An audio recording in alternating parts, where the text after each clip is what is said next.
아이고 애쓰셨습니다. 읽으시느라고.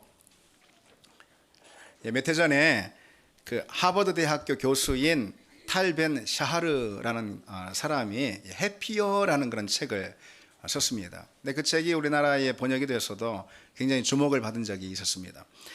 이 저자는 행복을 추구하는 사람들의 유형을 이렇게 네 가지로 나눴습니다. 근데 눈길이 가는 대목입니다. 하나는 이런 식으로 나눈 거예요. 성취주의자, 그리고 또 쾌락주의자, 허무주의자, 그리고 진정한 행복주의자. 이렇게 이제 하여튼 구분을 했습니다. 그럼 성취주의자는 누구냐? 성취주의자는 미래를 위해서 현재를 희생하는 사람들이라는 거예요. 이들은 미래의 성공을 위해서 현재의 행복을 저당 잡히며 살아갑니다. 쾌락주의자는 누구냐? 반대예요. 현재의 쾌락을 위해서 미래를 희생하는 사람들입니다. 이들은 당장은 행복할지 모르지만 미래에 닥칠 불행을 저축하며 살아갑니다. 그럼 허무주의자는 누구냐?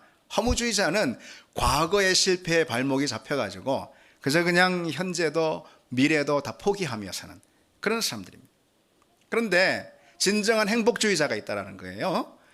진정한 행복주의자는 현재를 즐거워하면서 그 즐거움을 동력으로 삼아서 미래를 만들어가는 사람이다. 이렇게 말하고 있습니다.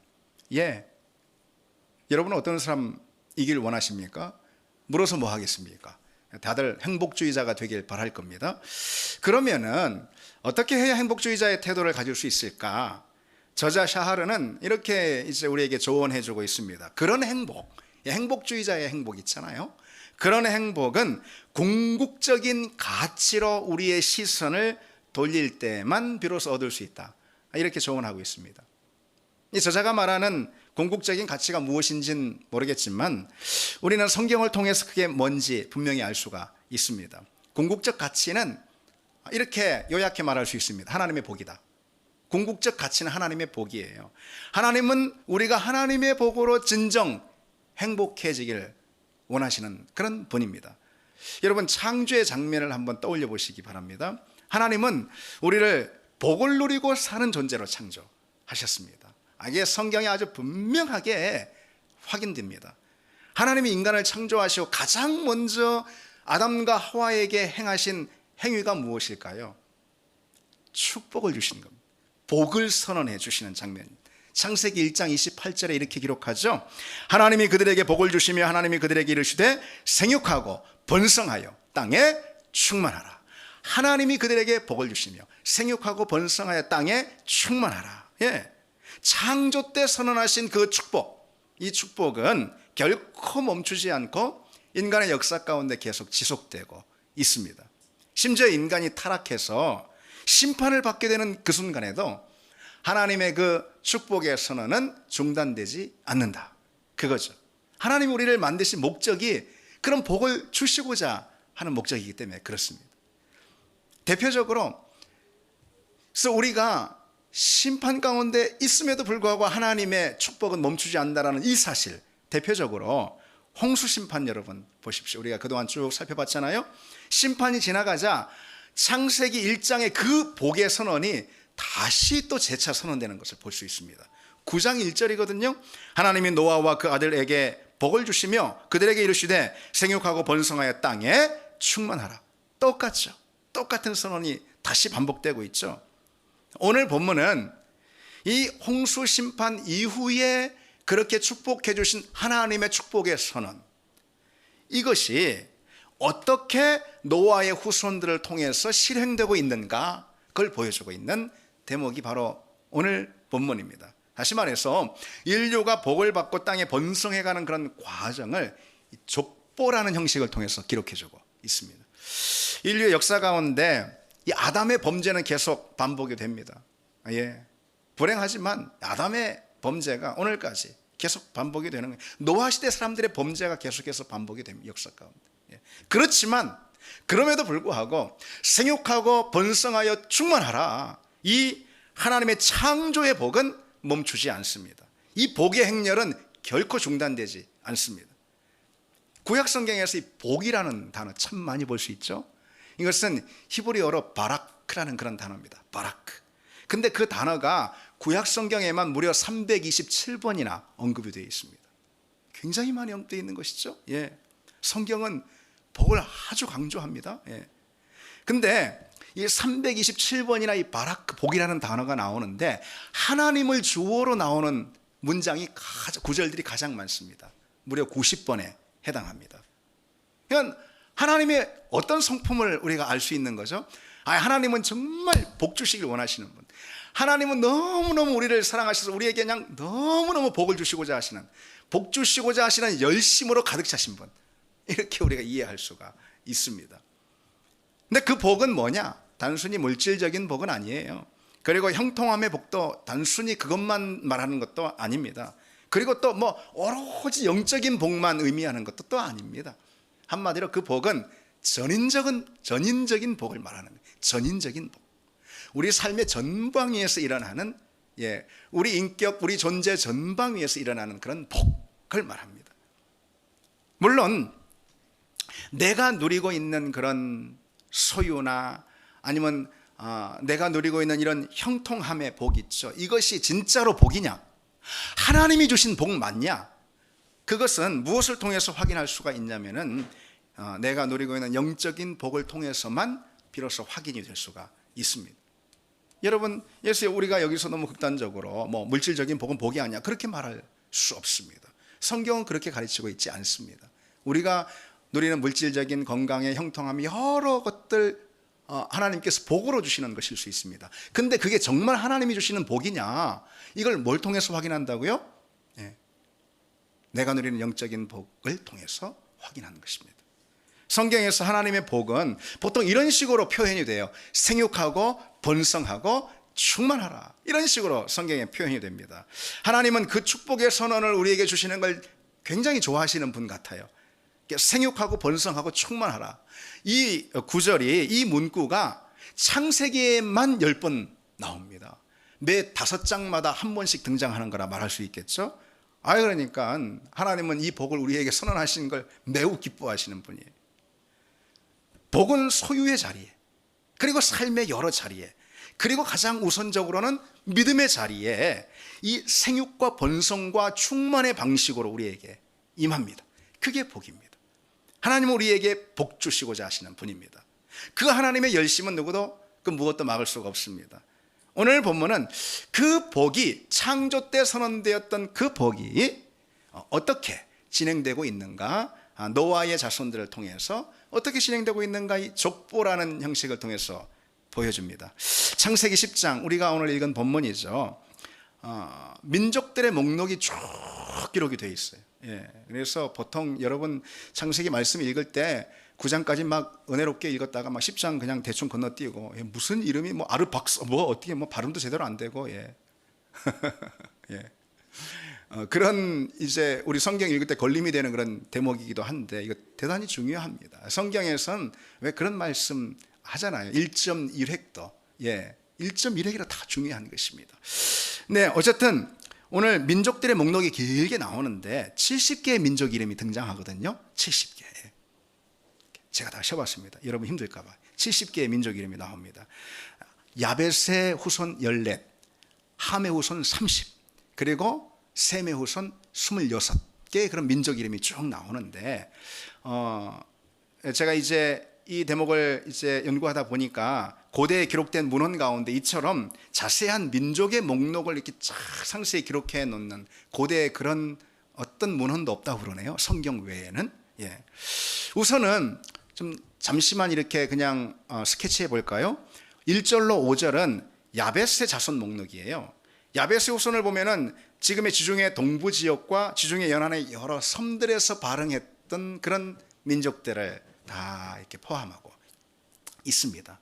근데 이 민족이 어떤 민족이 되냐면 훗날 헬라와 유럽의 문명으로 이어지는 그런 민족입니다.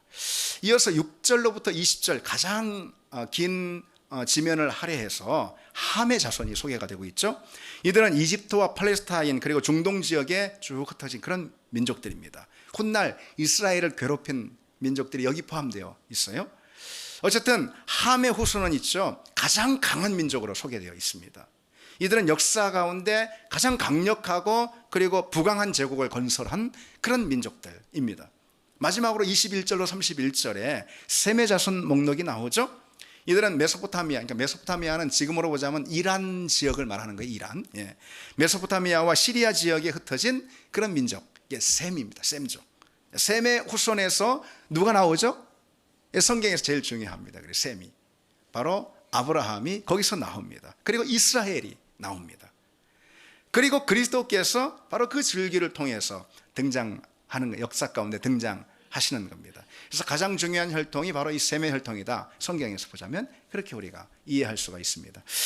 오늘 이 본문에 그렇게 해서 이제 많은 이름들이 70개의 민족과 또 여러 이름들이 쭉 소개되어 있는데, 근데 오늘 본문을 가만 보니까 여러분 오늘 본문 안 읽어보셨죠? 제가 이제 이 주일 강단은 특별히 이제 강해 설교로 해서 쭉 이제 지금은 창세기를 나가고 있는데 이렇게 미리 이렇게 주보에 다음 설교에서 본문을 여러분들에게 이렇게 주보에 기재해 드리잖아요. 그러니까 한번 먼저 읽어 오시면 좋습니다. 그래서 뭐 여기 이 자리에서 읽지는 마시고, 예, 어차피 읽어도 뭐 낯선 이름밖에 안 나오잖아요. 예, 잘 들으시기 바랍니다. 예, 여러 이름들이 쭉 소개되어 있는데 그 가운데 있죠. 유독 니므롯과 에벨에 대해서만 별도의 기록을 덧붙이고 있는 걸 볼 수가 있어요. 창세기 10장에서 많은 인물들 가운데 니므롯과 에벨에게 스포트라이트를 비추고 있습니다. 그것은 왜 그러냐? 이들이 바로 다음 장 11장이죠. 11장에 그 유명한 사건 뭐가 나오죠? 바벨탑 사건이 나와요. 바벨탑 사건과 연관이 있는 인물들이기 때문에 여기 이렇게 더 덧붙여서 이들의 행적을 기록하고 있습니다. 니므롯은 바벨탑이 세워진 시날 지역에 거주한 그런 민족을 말합니다. 에벨은 누구냐? 에벨은 아들을 낳고 그 이름을 짓기를 벨렉이라고 졌는데, 벨렉은 나눔이라는 그런 뜻입니다. 나뉘었다. 세상이 나뉘었다. 그런 뜻입니다. 바벨탑 사건으로 세상이 다 나뉘었잖아요. 바벨탑이 어디 있었습니까? 시날 땅 바벨 지역에 있었습니다. 그래서 이 니므롯은 창세기 11장 바벨탑 사건과 연관되어서 부정적인 사람으로 등장하고, 에벨은 긍정적인 사람으로 등장을 하는 겁니다. 자, 먼저 그러면은 우리가 본문에 소개하고 있는 니므롯을 한번 주목해 볼까요? 니므롯, 아주 탁월한 업적의 사나이로 등장하고 있습니다. 니므롯은 세상의 첫 용사다. 여호와 앞에 용감한 사냥꾼이다. 어찌 보면 이게 언뜻 보면 굉장히 이게 좋은 칭찬 같아 보여요. 그런데 정반대예요. 이것은 굉장히 부정적인 표현입니다. 용사라는 것은요, 우리가 생각하는 그런 용사가 아니고 무자비한 사냥꾼을 의미합니다. 무자비한 싸움꾼을 의미합니다. 여호와 앞에서 사냥꾼이라고 그랬는데, 여호와 앞에서 이런 뜻이 아니고 여호와를 대항해서 여호와를 대적해 서 있는 그런 사냥꾼이다. 이렇게 이해할 수가 있습니다. 그래서 니므롯은 부정적인 인물로 등장합니다. 이 니므롯은 시날 땅의 바벨의 나라를 세웠어요. 마침내 아시리아의 제국을 형성합니다. 아시리아 제국 여러분 아시죠? 그리고 그가 바벨에 세운 그 나라는 훗날 바벨론, 강성한 바벨론 제국으로 성장합니다. 역사 가운데 큰 족적을 남긴 그런 인물 아니겠습니까? 그러니까 니므롯은 강성한 힘을 바탕으로 세상과 역사를 주도했던 인물입니다. 니므롯은 성을 차지하고 도시를 건설하고 강력한 군사력으로 주변 나라를 정복한 그런 인물입니다. 그에게서 비롯된 이 바벨론은 하나님의 통치를 반대하는, 하나님의 통치에 반역하는 그런 대표적인 세력입니다. 재미있는 사실이, 그래서 이 니므롯이라는 이름 뜻 있죠. 이 이름 뜻이 뭐냐면은 우리가 반역하다, 그런 뜻입니다. 예. 니므롯은 자기 이름 그대로 살았던 사람입니다. 하나님을 반역하면서. 그래서 그 니므롯의 후손으로부터 바벨탑 사건이 터지는 겁니다. 니므롯은 하나님 없는 문명을 세우고자 했던 인류의 욕망을 대표하는 그런 인물입니다. 강한 힘을 앞세워서 사람들을 굴복시키고 그리고 하나님을 대항하는 사회를 세워가는 그런 세력을 말합니다. 그렇게 해서 결국은 하나님의 영광을 탈취해, 하나님만이 받으실 존귀와 영광을 탈취해버리는 그런 우상이 되어버리는 존재가 됩니다.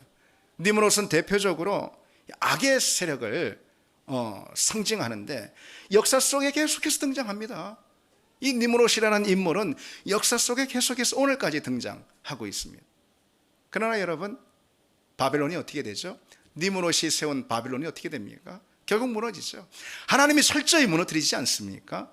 하나님 없는 문명, 하나님 없는 사회, 하나님 없는 인생은 사람의 눈에는 뭐 잘 나가 보이는 것처럼 보일지 모르지만 결국 하나님의 심판으로 철저히 무너진다. 그것이 니므롯이 우리에게 보여주는 메시지입니다. 자, 한편 그럼 여러분 아벨로 한번 넘어가 볼까요? 아벨이 아벨 오늘 처음 듣습니까? 창세기 10장인데 10장 정도까지는 다 읽으셨잖아요. 여러분 제가 좀 잠깐 덧붙여서 말씀드리면 이렇게 주일 강단은 가능하면은 늘 그런 건 아니지만 강해 설교를 쭉 그러니까 성경에 천착해서 성경에만 집중해서 성경이 뭘 말하고 있는가 거의 메시지만 파고 성경을 우물로 성경만 파는 그런 말씀 강단의 시간으로 삼고자 합니다. 뭐 어느 강단이나 그렇게 돼야 되겠죠. 어느 설교 강단이나 그렇죠. 여기서 뭐 무슨 다른 얘기 할 필요가 뭐 있겠습니까? 여러분 세상에 가면 좋은 강좌도 많고 TV 보십시오. 뭐 엄청 좋은 강좌가 많습니다. 뭐 지식도 풍성하고 그런 데는 좋은 정보도 많고 그런 건 그런 데 가서 들으시면 됩니다. 그렇죠. 재밌는 얘기도 많습니다. 오늘 밤에 가면 개콘 들으시면 얼마나 재밌는지 저도 가끔 그거 봅니다. 머리 식히려고. 근데 그거 안 하나요? 안 본 지가 좀 돼가지고 하여튼 이 시간에는 하나님 말씀을 들으러 여러분 오셨잖아요. 그렇죠? 근데 말씀을 들으러 왔습니다. 우리가 듣고 싶은 말씀을 들으려고 하는 게 아니고 하나님이 우리에게 말씀하시는 말씀을 듣기 위해서 이 자리에 여러분 계시는 겁니다. 그렇죠? 그래서 우리가 창세기 말씀을 쭉 나가는데 뭐 다른 말씀들도 나가겠지만은 말씀 그 자체가 우리에게 던져주는 의미와 메시지가 무엇이냐, 어떻게 우리 삶에 적용할 것인가를 고민하는 그렇게 도전받는 이 시간이 돼야 할 줄로 믿습니다. 그런 은혜가 우리에게 이 말씀의 강단 가운데 있기를 바랍니다. 자, 어쨌든 에벨. 그래서 여러분 우리는 난 에벨 몰라. 에벨이 뭐야? 이렇게 하셔서는 안 된다는 거예요. 그렇죠? 말씀 가운데 하나님께서 어떤 메시지를 우리에게 주시고자 하는 인물이기 때문에 우리는 관심을 가져야 합니다. 에벨이 어떤 인물입니까? 에벨은 셈의 자손이에요.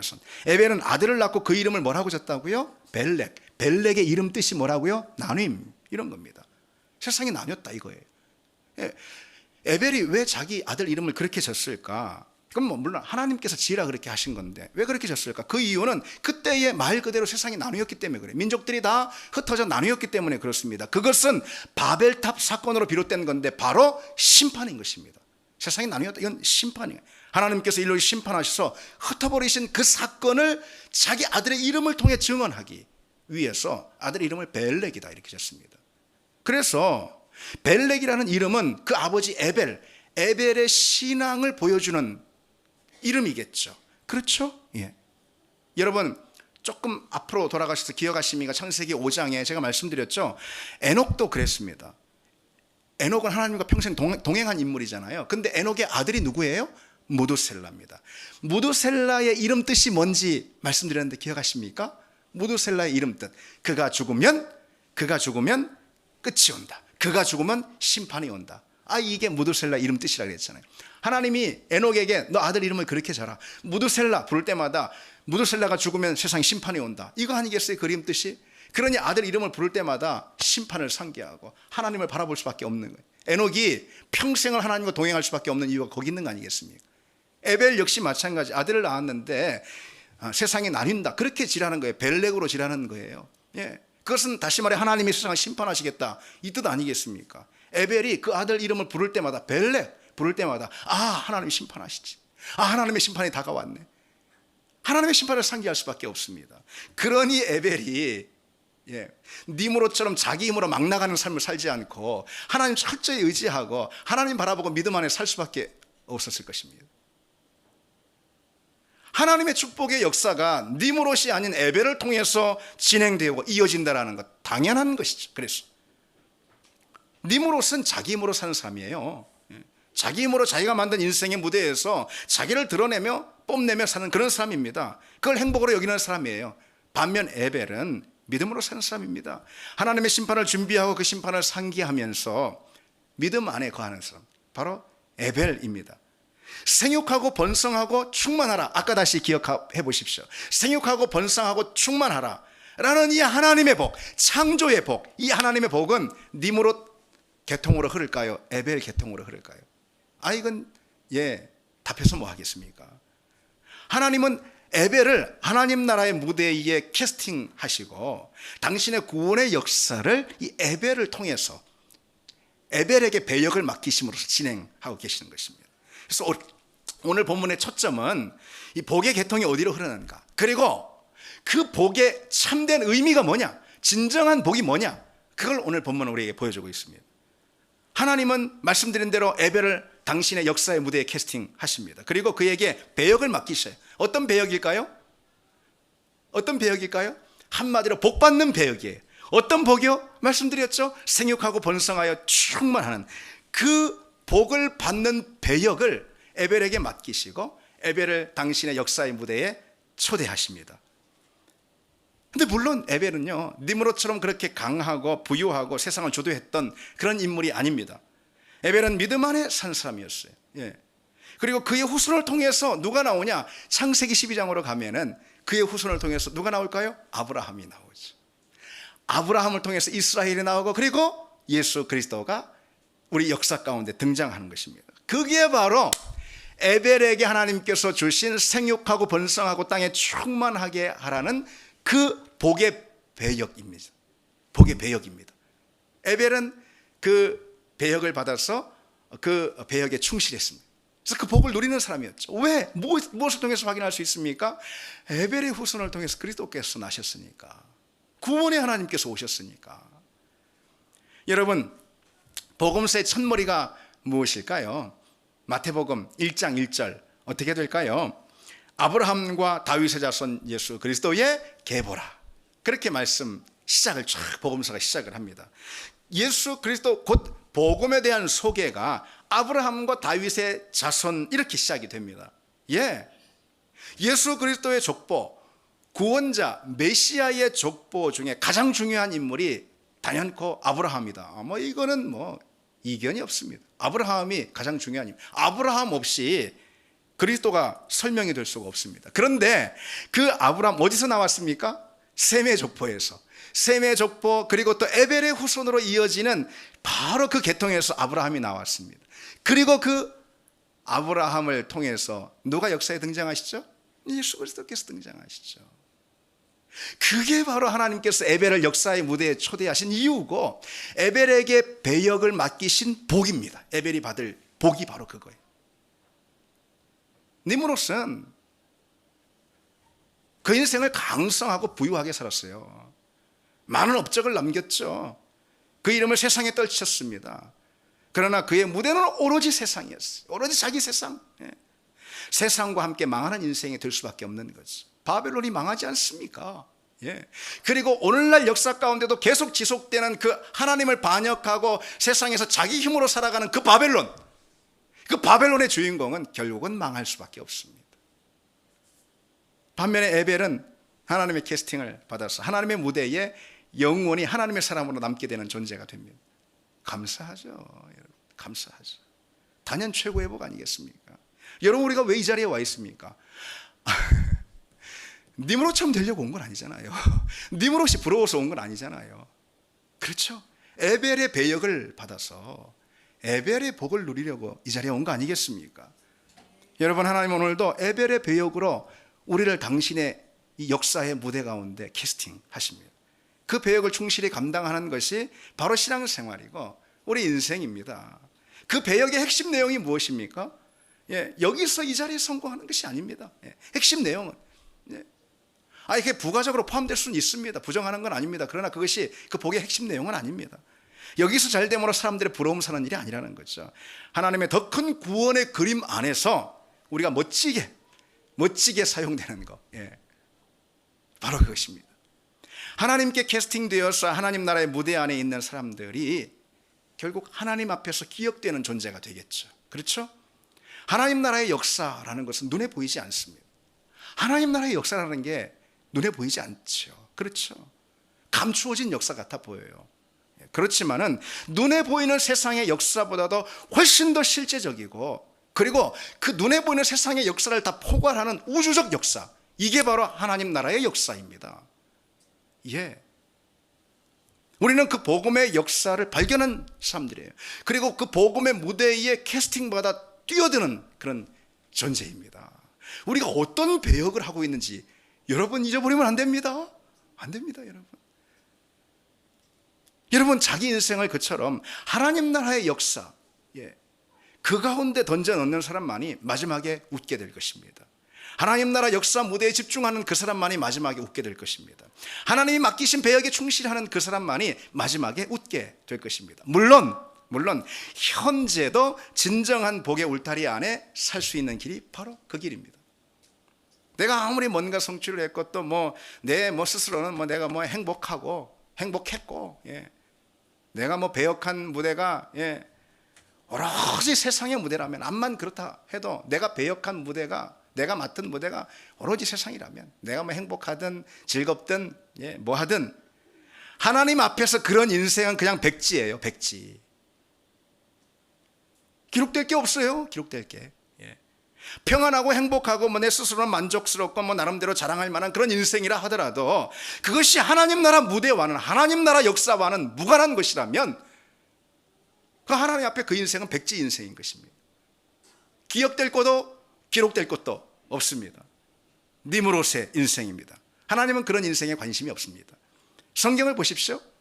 성경을 보십시오. 세상의 관심과 하나님의 관심이 얼마나 다른지, 예수님의 탄생과 공생애 그리고 십자가와 부활이라는 이 정말 우주 역사를 결정짓는 이 어마어마한 사건이 일어나던 바로 그 순간, 2000년 전이죠. 세상 사람들의 관심이 다 어디가 있었어요? 어디가 있었습니까? 그저 위대한 헤롯 왕이나 아니면은 위대한 로마의 황제나 그들이 펼쳐가는 그런 세상, 아니면은 그들이 누리고 있는 부귀와 영화나 이런 거에만 세상 사람들은 온통 관심이, 세상의 역사가들도 바로 그것만 역사로 기록을 합니다. 예수님이 이 땅에 오셨는데, 심지어 십자가를 지시고 부활을 하셨는데 그건 귀뚱해도 관심이 없습니다. 그 어마어마한 사건인데도 불구하고. 그러나 여러분, 분명한 것은 아무도 주목하지 않았던 그 십자가의 사건, 부활의 사건이야말로 온 역사의 클라이막스가 될 줄 분명히 믿습니다. 눈에 보이는 역사는 사람들이 만들어내는 역사입니다. 바로 권세와 물질이 힘을 발휘하는 그런 역사입니다. 행복과 성공이 최고의 가치로 여겨지는 그런 역사죠. 무엇보다 지금 이 땅이 전부라고 생각하는 그런 역사입니다. 바로 니무롯의 역사, 니무롯과 같은 사람들이 만들어내는 역사입니다. 그러나 그처럼 눈에 보이는 역사는 진짜 역사가 아니에요. 그렇다고 해서 그 가짜 역사다, 그런 뜻은 아닙니다. 그것은 그저 표면에 드러난 역사일 뿐 이면에 그것을 다 포함하는 실제적이고 우주적인 역사는 따로 있단 말이죠. 하나님이 펼쳐가신 하나님의 무대, 그것입니다. 우리는 극히 일부인 그 표면적인 역사가 마치 전체 역사인 양, 내 인생 전부가 걸린 양, 우리를 속이는 세상에 속지 말아야 합니다. 거기에 속는 사람들은 세상에서 잘 되려고 합니다. 그걸 뭔가 얻지 못하면 끝난 것처럼 말이지 그럽니다. 이 땅이 전부인 줄로 알고, 여기가 여기서 성공하려고 다 그렇습니다. 물론 여러분, 우리가 육신을 입은 존재고 이 땅을 발을 딛고 있는 존재이기 때문에 그런 것들과 완벽히 무관하게 살 수는 없습니다. 무슨 산속에 들어가야 되는 거죠. 그것은 하나님 우리를 그런 존재로 부르지 않았습니다. 물질로 창조하셨잖아요, 우리를. 그런데 중요한 건 거기에 모든 가치를 두고 거기에 모든 시선을 꽂고 사는 것이 문제 아니겠습니까? 우리 인생 그렇게 해서 50년, 70년, 80년 살았단 말이죠. 하나님께 기록될 게 하나도 없어요. 기억될 것도 없습니다. 하나님 앞에 백지 인생이라는 것이죠. 여러분, 정말 두려운 것이 그거 아니겠습니까? 진짜 역사에 대해서 책임 있게 반응하지 못하는 거예요. 하나님이 우리에게 펼쳐주신 진짜 역사의 무대, 그 위에 믿음의 자리죠. 거기서 책임 있는 반응을 하지 못하는 거죠. 그래서 결국 진짜 역사, 하나님이 펼쳐가시는 그 복음의 역사에 대한 응답에는 실패하고 마는 거, 그건 불행한 일 아니겠습니까? 그보다 불행한 일이 어디 있겠습니까? 그런 인생은 역사의 마지막에 있을 하나님의 심판 자리에 얼마나 부끄러워해야 하겠습니까? 우리의 인생에 하나님께 또 의미가 있으려면은 오직 우리 인생이 복음의 역사 속에 던져져야 하는 줄 믿습니다. 하나님 나라 무대에 서야 합니다. 그런데 여러분, 억지로 설 필요 없어요. 감사하게 우리를 다 부르셨어요. 하나님이 우리를 캐스팅하셨다 이거죠. 하나님이 감독자가 되셔서 당신의 역사 무대 가운데 우리를 캐스팅하셨습니다. 우리가 뭐 잘나서 그런 게 아니고, 우리 다 부족하고 우리도 죄 많고 허물 많지만은 하나님 특별히 우리를 사랑하셔서 당신의 배역으로 우리를 캐스팅하셨습니다. 오늘 본문의 에벨처럼 말이죠, 그 배역에 충실하는 우리가 되길 바랍니다. 그럼 우리를 어떤 배역으로 캐스팅하셨다는 걸까요? 에벨의 배역이라는 건 과연 뭘까요? 아까 말씀드렸죠. 생육하고 번성하고 충만하라. 예, 그 복을 누리는 게 바로 우리가 맡은 배역이에요. 아유, 감사하죠. 감사하죠, 여러분? 예, 감사하죠. 잘 듣고 계십니까? 예. 제 목소리가 좀 졸린가요? 예.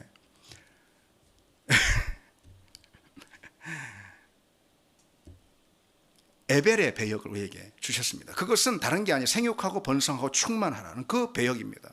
그러면은 어떤 생육과 번성과 충만을 의미하는 걸까요? 그것은 무엇보다도 먼저 우리 삶의 모든 자리에서 생육, 번성, 충만, 전인적인 자리에서 맞지만은 무엇보다도 우선적으로는 믿음의 자리를 말하는 것. 그건 성경을 관통하는 진리가 우리에게 보여주는 바 아니겠습니까? 그렇죠? 예. 무엇보다 믿음의 자리에서 생육, 번성, 충만이 일어나야 하는 것이죠. 여러분, 그로 인해서 좀 실망하셨습니까? 감사하지 않습니까? 하나님은 그 번성과 충만의 복을 주려고 우리를 부르셨어요. 여러분, 그 복을 누리고 있는가? 내가 정말 생육, 번성, 충만의 복, 믿음의 자리에서 그 은혜를 내가 지금 누리고 있는가? 점검해 보시기 바랍니다. 맨날 다른 거 보시지 마시고, 우리는 니무롯의 길을 걷는 사람이 아닙니다. 우리는 에벨의 길에 서 있는 사람입니다. 그래서 우리가 점검해야 합니다. 내가 정말 믿음의 자리에서 생육, 번성, 충만의 은혜를, 그 복을 누리고 있는가? 하나님이 그걸 위해서 날 부르셨는데 어떤 질문을 통해서 좀 점검해 볼 수 있을까요? 어떤 질문을 통해서? 뭐 이런 거죠. 나에게 정말로 십자가의 체험이 오늘 나에게 있는가? 예. 나에게 정말 주님을 만난 이야기가 있는가? 어제 이야기 말고 오늘의 이야기를 말하는 거죠. 나에게 복음의 능력을 경험하는 그런 뜨거운 은혜가 오늘도 있는가? 나는 이 예배 가운데 은혜를 누리고 있는가? 하나님의 말씀이 진정 하나님의 말씀으로 내게 받아들여지고 내 삶의 자리에서 순종으로 능력 있게 펼쳐지고 있는가? 이 질문에 대한 답 아니겠습니까? 그게 내 믿음의 자리에서 생육, 번성, 충만의 복을, 그 배역을 맡아 누리는 그런 모습인 거죠. 여러분, 참으로 그와 같은 은혜가 있기를 바랍니다. 그런 은혜가 있기를 바랍니다.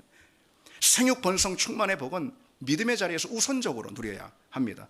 하나님의 복은 다른 어떤 자리보다도 가장 먼저 믿음의 자리에서 확인되는 법이에요. 다른 게 아니고, 뭐 건강이 아프다 회복이 되면은, 아니면은 물질이 없다 회복이, 하나님 날 참 사랑하시고 내게 복을 주시나 보다, 맞을 수 있어요. 그러나 그보다 우선적이고 또 가장 궁극적으로는 믿음의 자리에서 하나님의 복이, 내가 정말 하나님의 복을 누리고 있는가 경험되는 것입니다. 다른 건 다 열려도 다 형통해도 다 부여해도 믿음의 자리가 그냥 완전히 믿음이 거꾸러져서 영적으로 깊이 침체돼서 작은 새장에 그냥 갇힌 것처럼 그런 내 믿음의 상태라면 어찌 그걸 복이라고 말할 수가 있겠습니까? 그래서 여러분, 번성과 충만의 이 복은 심지어 고난과, 우리 삶의 고난과 어려움을 통해서도 주어지는 법입니다. 욥이 뭐라고 고백하죠? 내가 주께 대하여 귀로 듣기만 하였사오나 이제는 눈으로 주를 배움나이다. 그러니까 주를 귀로 들었는데 이제 눈으로 본다. 이거는 믿음의 자리에서 번성이잖아요. 그렇죠? 믿음의 자리에서 진보가 일어나는 거잖아요. 맞습니다. 고난은 욥에게 믿음의 번성과 충만을 선물해 줬습니다. 고난도 번성을 빚어내는 통로가 될 수 있습니다. 하나님은 우선적으로 우리에게 믿음의 번성을 주시기 위해서 삶의 고난이라는 도구도 심지어 허락하시는 분이라는 거죠. 왜? 그게 우선적인 번성, 우선적인 복이니까. 교회가 받을 복도 똑같습니다. 여러분, 우리 교회를 무엇으로 점검할까요? 당연히 생육, 번성, 충만, 그 모습이 우리 교회 가운데 있는가, 이걸 통해서 하나님의 복이 우리 교회 가운데 임한다 확인할 수가 있는 것이죠. 믿음의 자리에서 누리는 번성과 충만입니다. 초대교회 성도들은 그 복을 누렸습니다. 사도행전에 날마다 믿는 자들이 더해졌다 그랬습니다. 하나님 나라에서 그보다 더 귀한 생육과 번성의 복이 어디 있을까요? 그렇죠. 믿지 않던 어둠 가운데 있던 불신 영혼들, 좋아하는 영혼들이 빛 가운데 나와 생명을 경험하는 일들이 날마다 있더라. 이것처럼 믿음의 자리에서 생육과 번성이 어디 있겠습니까? 특별히 말씀의 번성이야말로 최고의 복입니다. 최고의 복입니다. 아멘이시죠? 예. 창세기 19장에 죄송합니다. 저 사람이 오늘 왜 저렇게 열이 났나? 왜 이렇게 덥습니까? 창세기 19장에 주의 말씀이 힘이 있어 흥왕하여 세력을 얻었다. 그렇게 말씀하고 있어요. 번성의 첫 번째 의미는 바로 하나님 말씀이 왕성해지는 거예요. 그래서 나한테 내게 말씀에 대한 관심, 말씀에 대한 사랑, 말씀에 대한 순종, 말씀에 대한 철저한 실천, 이것이 풍성해지고 막 뜨거워지는 그런 내 모습이 있다면 그건 번성의 복을 누리는 것입니다. 말씀이 내 안에 먼저 왕성해지는 거예요. 어느 자리에서든 말씀이 터져 나오고, 어느 자리에서든 그리고 또 하나님을 경배하는 찬양이 터져 나오고, 그게 고난의 자리든 어려움의 자리든 또 문제를 만난 자리든 왜 이렇게 찬양이 나와? 왜 이렇게 찬양이 흥얼거려져? 왜 이렇게 찬양이 내 귀에 들어와? 왜 이렇게 말씀이 내 입에 붙어? 이거 어쩌지? 할 정도로 진짜 번성과 충만의 복은 그런 말씀이 또는 기도가 또는 예배의 자리에서 누리는 은혜인 줄 믿습니다. 여러분, 그런 은혜를 누리길 원합니다. 교회 나오는 이유도 그게 돼야 합니다. 여러분, 교회 왜 나옵니까? 왜 교회 나오십니까? 그냥 한 주에 한 번 가야 되니까 땜빵 하려고 나온 거 아니잖아요. 그렇죠? 뭐 다른 이유로 교회 오는 사람 보면 간혹 있어요. 간혹 뭐 사역에 막 헌신하려고 뭐 그러지 마십시오. 혹 그런 거 있어, 그런 사역을 내려놓으십시오. 뭐 어떤 경우는 뭐 내가 장로니까 권사니까 집사니까 그러면 안 됩니다. 교회는 그런 무대가 아니에요. 말씀과 예배와 기도, 그 은혜의 자리에서, 믿음의 자리에서 큰 번성과 충만을 누리기 위해서 교회라는 하나님 나라 무대에 우리가 나오는 것입니다. 그 번성의 복을 우리만 아닌 우리 모든 주변 사람들에게 나눠주는 역사가 있기를 원합니다. 우리 같이 찬양합시다. 우리 이 찬양 같이 하겠습니다. 시선